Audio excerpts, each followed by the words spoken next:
Evening, guys. I think we are live. Okay, so I said I was going to do a masterclass on 8 times 8 in 8 at 8 or something like that. Anyway, a little bit pompous calling it a masterclass, but just wanted to share with you the best information that I've got for dropping 8 kilos within 8 weeks. So a couple of things that we're going to cover tonight. We're going to cover mindset. We're going to cover your environment. We're going to cover optimal bodily functions, hormones, the food bit, and some of the resources here in the group that can help you get where you want to go. Okay, so the first thing I wanted to talk about is mindset. And that's one of the biggest things, obviously, that I keep harping on about. I'm a psychology student, so it's close to my heart. And I love talking about habit change and behavior change and how we instigate that and how we eliminate having to use willpower and stack the odds in our favor.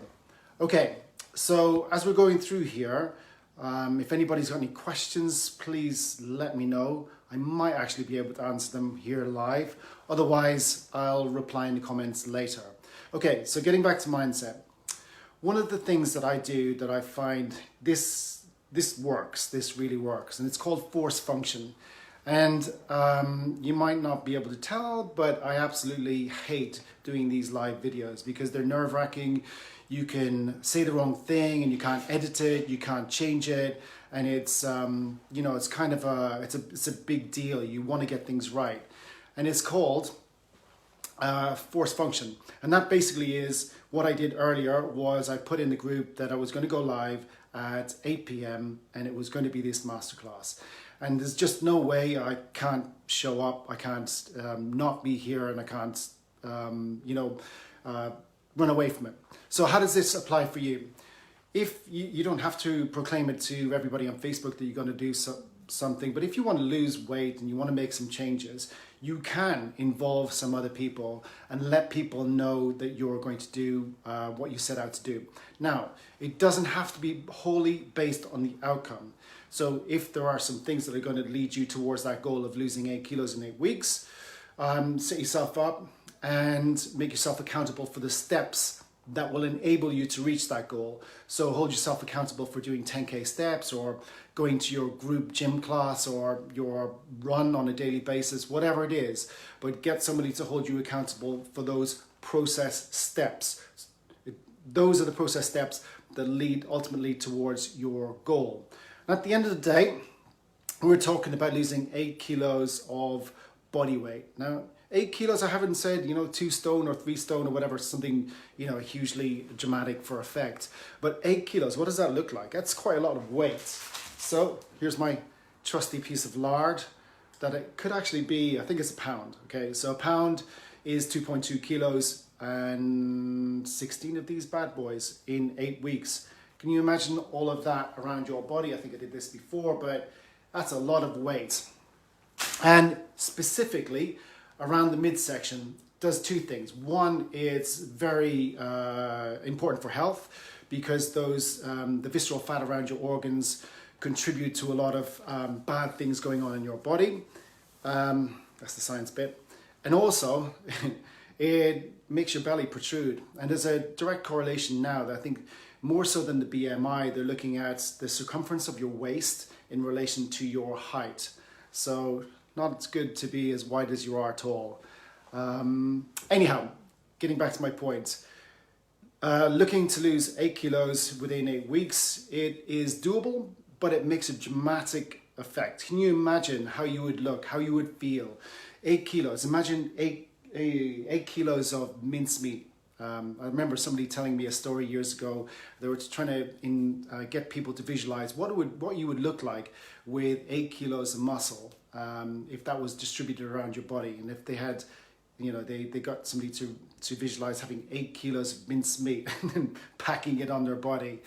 Really sort of visceral, realistic sort of representation of what that might look like. But it's a big, substantial amount of weight. So getting back to the mindset element, get yourself held accountable to, 1, achieve your outcomes, and 2, the process steps to lead you towards those outcomes. All right. Number two, what was I going to talk about? I was going to talk about your environment. Okay. So I keep harping on about environment. Now that encompasses your physical environment, but also who you spend time with. And this is a big deal. I talk about this a lot. If you're the sum of the 5 people you spend the most time with. So if those people like smoking weed and drinking booze, there's a good high chance that you're going to do it at some point. What it does is, in a psychological sense, it normalizes that behavior. And so even if you don't do it as much as they do, you know, on whatever level you participate, it will still be more than somebody who doesn't drink and doesn't smoke and doesn't do weed. So associating with people like that will not lend itself to you hitting your goals. Now, getting a little bit closer to home, your spouse, your partner, they're probably happy with you the way you are, unless they're nagging you to lose weight or whatever. But so when you try to initiate change, generally there's a little bit of friction or resistance that you feel from people who are close to you because they like you the way you are. And if you change, generally that's going to cause certain issues, not always, but sometimes it can. So you've got to get your partner on board to to help you with what you want to achieve, and that can be picking up the kids from school so you can hit the gym, or you can go for a run, or just some free time that you can devote to yourself. At the end of the day, it's that analogy, I suppose, the gas mask in the airplane.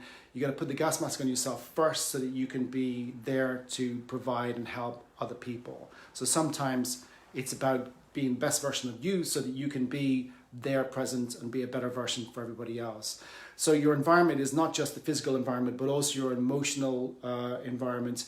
Getting to the physical environment, practical steps, some really simple practical steps that you can take on board. And that would be creating a menu of simple meals that you can have throughout the day.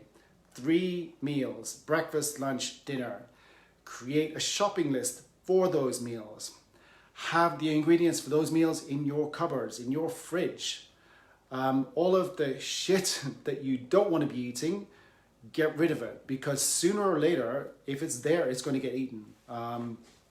Simple law of physics, or I don't know, home economics. If it's in your fridge, if it's in your cupboards, eventually at some point you're going to eat it. So if you don't want to put yourself in harm's way or put that temptation in your way, get rid of it. Replace that food with something that's going to be more conducive to you hitting your goals. And that's also eliminating the willpower element of things as well. So trying to rely all the time on willpower is just such a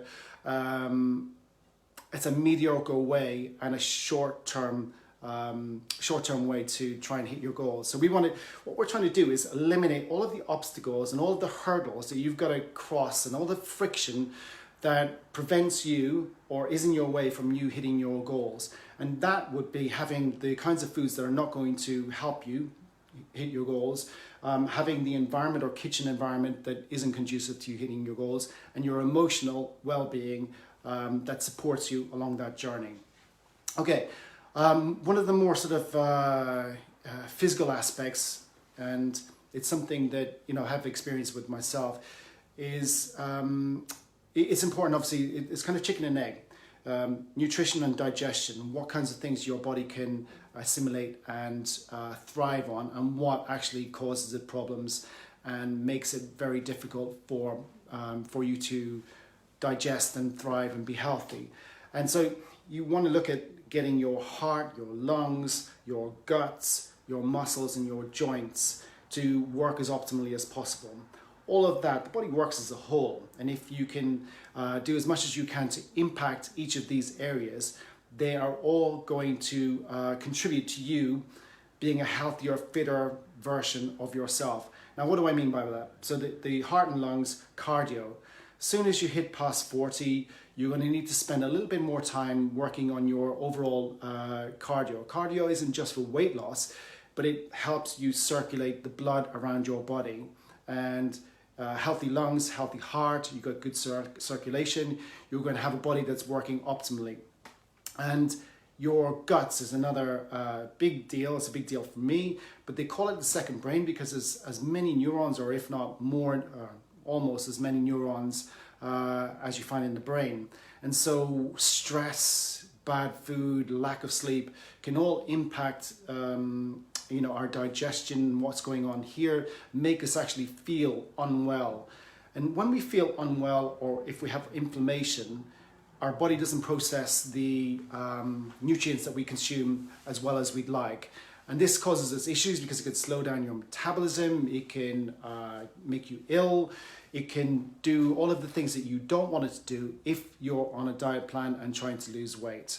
So it's kind of chicken and egg, but the kinds of foods that at this stage, you're past 40, there's a good chance that you're going to know the kinds of foods that irritate your system. For me, if I have high protein, high fat, I know that that's going to be a problem, and I'm going to be able to assimilate and digest that as well as having a high carb diet. And that kind of flies in the face of what most people talk about now, but I can keep quite a low body fat on high carbs. And some people swear by having high protein and high fat. There's a good chance, as I said, that if you're over 40, you're going to know what works well for your body. And if that's the case, work with what you know and work with what works for your body. Trying to change everything and decide just because you read it in a magazine or a book or an article or something that high protein, high fat, and or some new fad diet like intermittent fasting or whatever works, there's a good chance it's going to upset your system and cause a little bit of a stress reaction, which is not what you want when you're trying to if you're creating calorie deficit and trying to lose weight. That's already going to cause stress. So we don't want too much more stress over that, because there's a hormonal response to that, which may not be conducive to you losing weight. And that's going to get me on to my next thing. So a big thing for people over 40 is the hormone profile changes. For guys, we're looking at our testosterone levels plummeting. Ladies, maybe they're thinking about thyroid, other hormone issues with perimenopause or menopause, and also this new insulin sensitivity that's bandied about.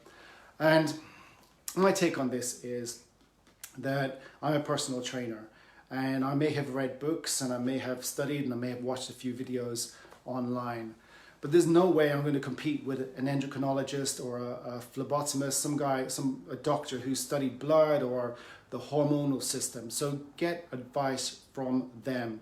And in some severe cases with my clients where they, severe obesity, one of the services that I farmed them out to was somebody who could test their bloods and test the hormone levels and suggest some solutions for hormone levels that weren't in the optimal ranges.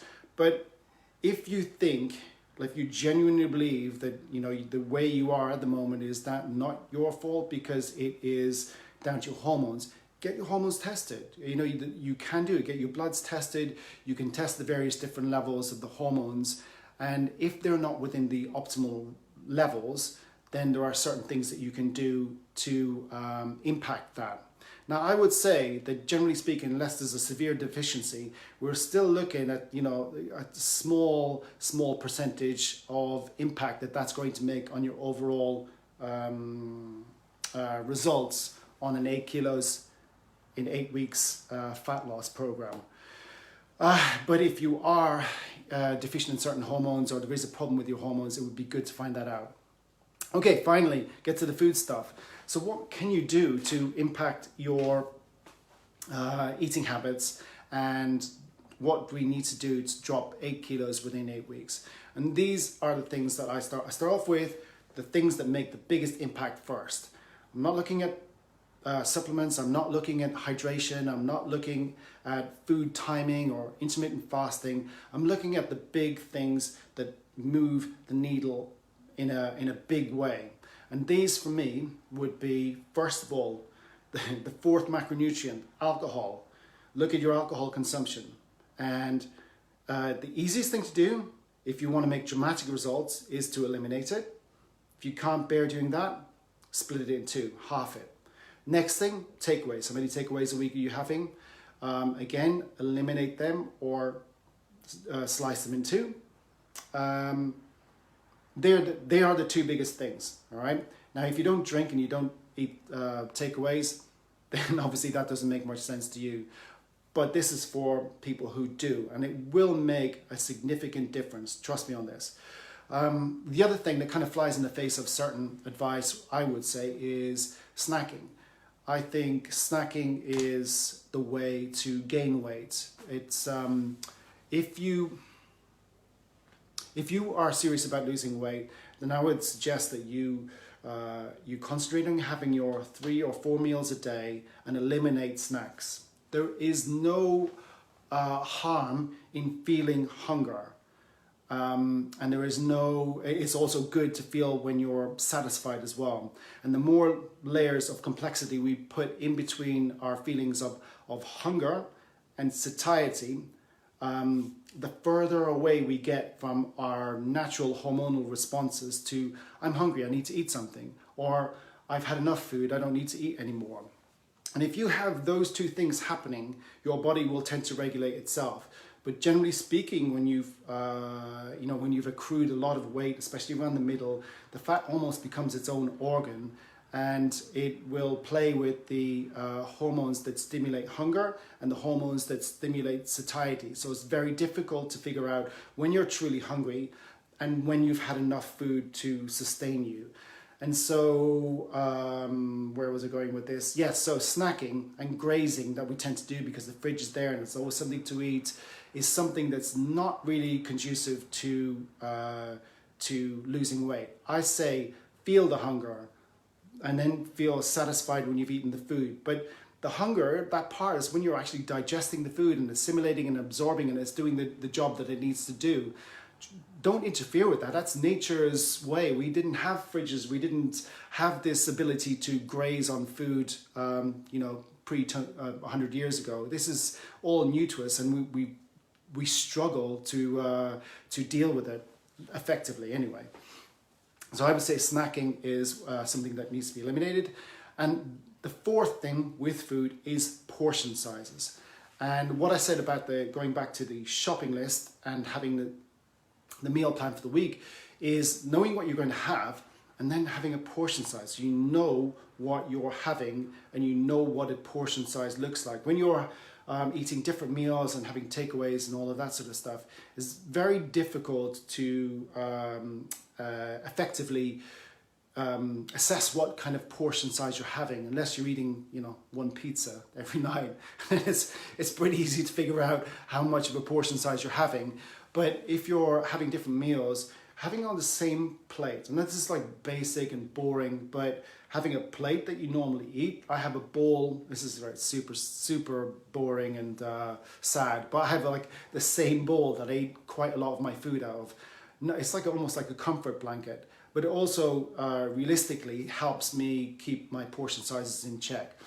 Now, as this is like a nutrition thing or food thing, the 4 things that I think are the most crucial with regard to nutrition are alcohol consumption, the number of takeaways that you have, snacking, and portion size. Now, you can talk about intermittent fasting, you can have keto, we can have slim fast, we can talk about high protein diets, paleo, we can talk about nutrition timing, post-workouts, supplements, protein powders, all of that.